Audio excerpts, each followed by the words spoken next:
ఈ అధిక వర్షాలు వరదలుగా మారి గోదావరి పరివాహక ప్రాంతం మొత్తం ప్రజలు మునిగిపోవడం, 14 లక్షల ఎకరాలలో పంట నష్టం జరగడం, 40 మంది ప్రాణాలు కోల్పోవడం ద్వారా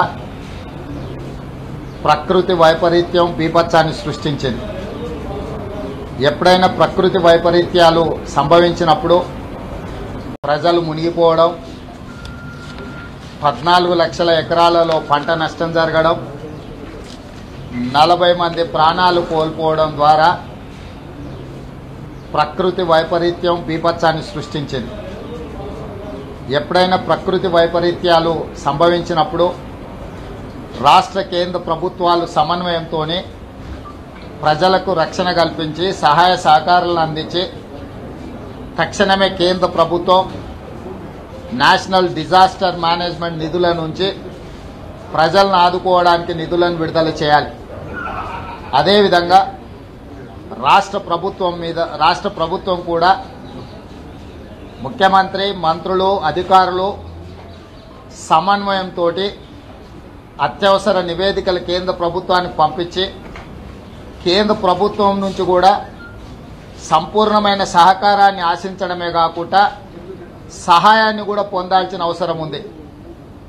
రాష్ట్రం నుంచి కేంద్ర మంత్రిగా ఉన్న కిషన్ రెడ్డి గారు, భారతీయ జనతా పార్టీకి సంబంధించిన లోక్సభ సభ్యులు, రాజ్యసభ సభ్యులు, అదేవిధంగా రాష్ట్ర ప్రభుత్వం, ముఖ్యమంత్రి గారు వీళ్ళందరూ కూడా ఈ అంశాలను చర్చించుకొని నివేదికలు తయారు చేసి రాజకీయాలకు అతీతంగా అన్ని పార్టీలను అఖిలపక్షాన్ని తీసుకెళ్లి రాష్ట్ర ముఖ్యమంత్రి గారు ప్రధానమంత్రి గారిని కలిసి నేషనల్ డిజాస్టర్ మేనేజ్మెంట్ నుంచి నిధులను విడుదల చేయాలని చెప్పి కేంద్ర ప్రభుత్వం మీద ఒత్తిడి చేయాల్సిన అవసరం ఉండే.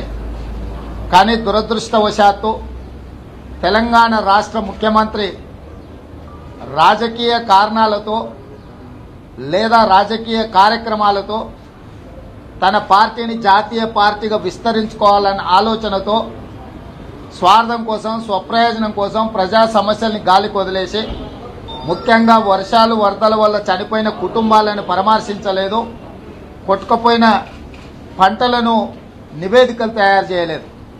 తద్వారా దాదాపుగా రాష్ట్ర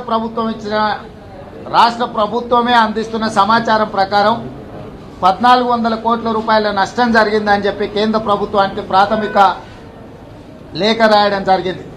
కానీ మాకు అందుతున్న సమాచారం దాదాపుగా 3000 కోట్ల రూపాయల ఆస్తి నష్టము, పంట నష్టము, ప్రాణ నష్టం జరిగిందని చెప్పి సమాచారం అందుతుంది.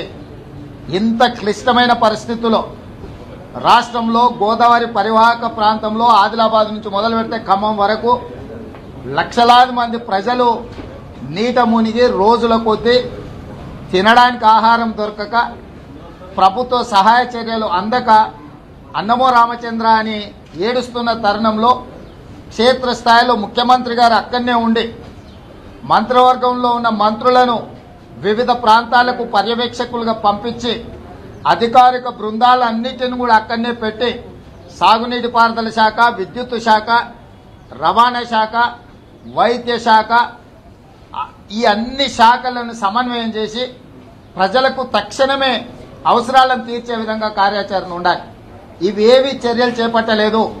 ఈ చర్యలు చేపట్టకపోయినా కనీసము ఢిల్లీకి వచ్చి రాష్ట్ర ముఖ్యమంత్రి గారు 3 రోజులైంది.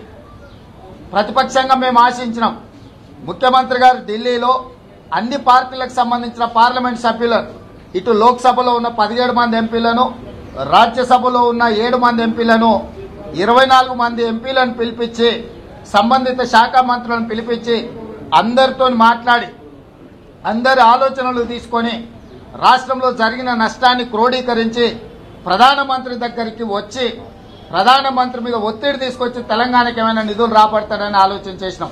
కానీ ఢిల్లీకి వచ్చిన ముఖ్యమంత్రి గారు ఇతర పార్టీల ఎంపీల సంగతి దేవుడెరుగు, సొంత పార్టీ ఎంపీలతో కూడా చర్చించడానికి తీరిక లేదు.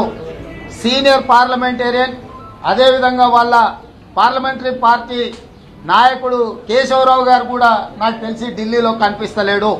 అంటే ఈరోజు ముఖ్యమంత్రి గారి ఢిల్లీ పర్యటన పూర్తిగా వ్యక్తిగతంగా తయారైంది. రాష్ట్రంలో ఇంత సంక్షోభాన్ని ఎదుర్కొంటూ వరదలు వర్షాలతో ప్రజలు చచ్చిపోతుంటే వందల కోట్ల రూపాయల ఆస్తి నష్టం జరిగినప్పుడు ముఖ్యమంత్రి గారు తక్షణమే ప్రధానమంత్రిని కలవాల్సిన అవసరం ఉండే. అదేవిధంగా కేంద్ర హోంశాఖ మంత్రిని, వ్యవసాయ శాఖ మంత్రిని, రూరల్ డెవలప్మెంట్ మినిస్టర్ను కలిసి అక్కడ జరిగిన నష్టాన్ని వివిధ శాఖలకు సంబంధించిన నిధులు ఏ రకంగా విడుదల చేయాలనో సంపూర్ణమైన నివేదికలను తయారు చేసుకుని చీఫ్ సెక్రటరీ, సంబంధిత శాఖలకు సంబంధించిన ప్రిన్సిపల్ సెక్రటరీస్ అందరినీ కూడా తీసుకెళ్లి కలవాల్సి ఉండే. కానీ 3 రోజులైన ముఖ్యమంత్రి గారు తన ఇంటికే పరిమితం అయిపోయినరు. సంబంధిత పార్లమెంటు సభ్యులను పిలిచి మాట్లాడలేదు. మాకు అందుతున్న సమాచారం ప్రకారం ప్రధానమంత్రి గాని ఇతర శాఖల మంత్రులను గాని ముఖ్యమంత్రి గారు ఇంతవరకు అపాయింట్మెంట్ కూడా అడగలేదు.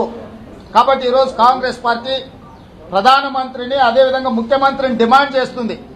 మీకు తెలంగాణ రాష్ట్రం ఏర్పడడం ఇష్టం లేకపోవచ్చు. తెలంగాణ రాష్ట్ర ఏర్పాటు ప్రక్రియను ప్రధానమంత్రిగా మీరు అవహేళన చేసి ఉండొచ్చు. పార్లమెంటులో తెలంగాణను అవమానించే విధంగా, కించపరిచే విధంగా మాట్లాడి ఉండొచ్చు. కానీ మా ఓట్లతోని మీరు ప్రధానమంత్రి అయిన తెలంగాణ ప్రజలు మీకు ఓట్లేసి 4 ఎంపీలను గెలిపించారు. మీకు బాధ్యత లేదా? గుజరాత్లో వర్షాలు వచ్చినా వరదలు వచ్చినా ఆగమేఘాల మీద 100 కోట్లు మంజూరు చేసే ప్రధానమంత్రి గారు మీరు గుజరాత్కు మాత్రమే ప్రధానమంత్రా? మీరు తెలంగాణకు ప్రధానమంత్రి కారా? తెలంగాణ ప్రజలు చచ్చిపోతుంటే మీకు బాధ్యత లేదా? తెలంగాణ ప్రజలకు కేంద్ర ప్రభుత్వం నుంచి, నేషనల్ డిజాస్టర్ మేనేజ్మెంట్ శాఖ నుంచి మీరు ఎందుకు నిధులను విడుదల చేస్తలేరని కాంగ్రెస్ పార్టీ అడుగుతుంది. ఇవాళ ప్రధానమంత్రిని నివేదికలు తీసుకెళ్లి కలవాల్సిన కిషన్ రెడ్డి గారు ఎక్కడున్నారో తెలియదు. అదేవిధంగా 3 ఎంపీలు ధర్మపురి అరవింద్ కావచ్చు, లేకపోతే బండి సంజయ్ కావచ్చు, ఇంకొకరు కావచ్చు, క్షేత్రస్థాయిలో రాజకీయ కార్యక్రమాలకే పరిమితమైనరు తప్ప తెలంగాణ ప్రజల యొక్క కష్టాలను ప్రధానమంత్రి దృష్టికి తీసుకెళ్లి తెలంగాణకు రాబట్టుకోవాల్సిన నిధులను రాబట్టడం లేదు అంటే కిషన్ రెడ్డి గారు, ఆయన సహచర పార్లమెంట్ సభ్యులు తెలంగాణ ప్రజల యొక్క ద్రోహులుగా మిగిలిపోయినరు. ఇవాళ భారతీయ జనతా పార్టీ, కేంద్ర ప్రభుత్వం సంపూర్ణంగా తెలంగాణను నిర్లక్ష్యం చేసింది. ఏర్పాటు ప్రక్రియను అవహేళన చేయడమే కాదు, చచ్చిపోతున్న ప్రజల్ని పట్టించుకోలేదు, కొట్టుకుపోయిన పంటల్ని పట్టించుకోలేదు, కూలిపోయిన బ్రిడ్జిలను పట్టించుకోలేదు, కాలిపోయిన కాళేశ్వరం మోటార్లను పట్టించుకోలేదు. కేసీఆర్ దోపిడీ గురించి ఆలోచనే లేదు.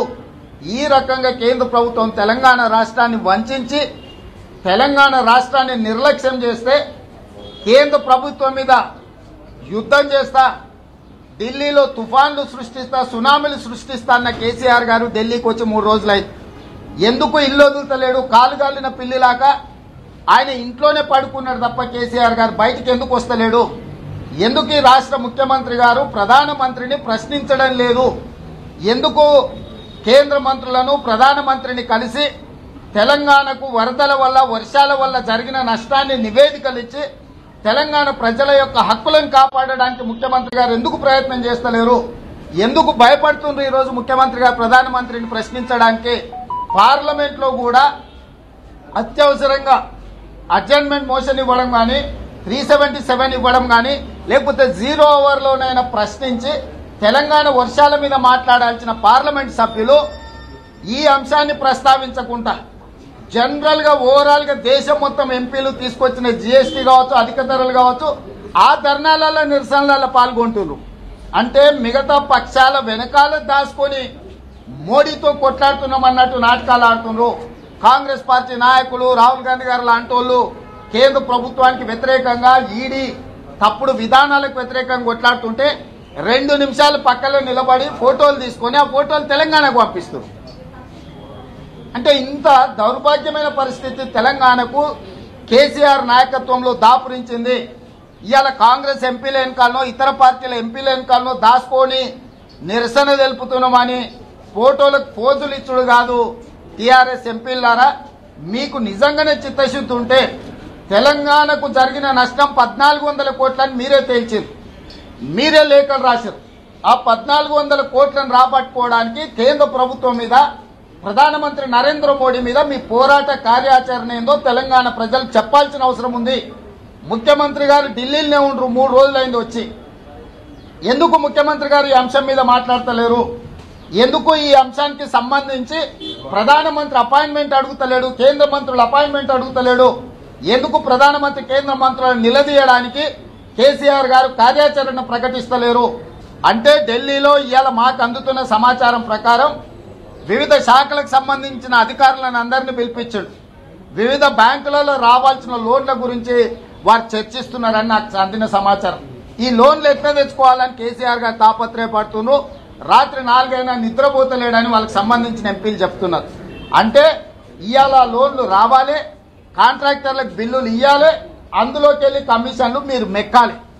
తెలంగాణ రాష్ట్రం మొత్తం కొట్టుకుపోతున్నా కనీస బాధ్యత లేకుండా, మానవత్వం లేకుండా, ప్రధానమైన సమస్యల మీద కొట్లాడకుండా కాంట్రాక్టర్లకు బిల్లులు ఇప్పించి కమిషన్లు మెక్కాలన్న కక్కుర్తే కనిపిస్తుంది కేసీఆర్ ఢిల్లీ పర్యటన. ఇది నిజంగా దుర్మార్గమైన ఆలోచన. ఈ దుర్మార్గమైన ఆలోచనతో ఉన్న కేసీఆర్ వ్యవహార శైలిని తెలంగాణ సమాజం గమనించవలసిన అవసరం ఉంది. హాయ్ ఫ్రెండ్స్, మా టుడే టుమారో యూట్యూబ్ ఛానల్ చూస్తున్నందుకు చాలా థ్యాంక్స్. మరిన్ని లేటెస్ట్ వీడియోస్ కోసం వెంటనే సబ్స్క్రైబ్ చేయండి. అలాగే ఈ బెల్ ని కూడా రింగ్ చేసేయండి. మా నోటిఫికేషన్స్ అన్ని మీ మొబైల్లో వస్తాయి. అలాగే మా వీడియోస్ మీకు నచ్చితే లైక్ చేయండి, షేర్ చేయండి, నచ్చకపోతే కామెంట్ చేయండి.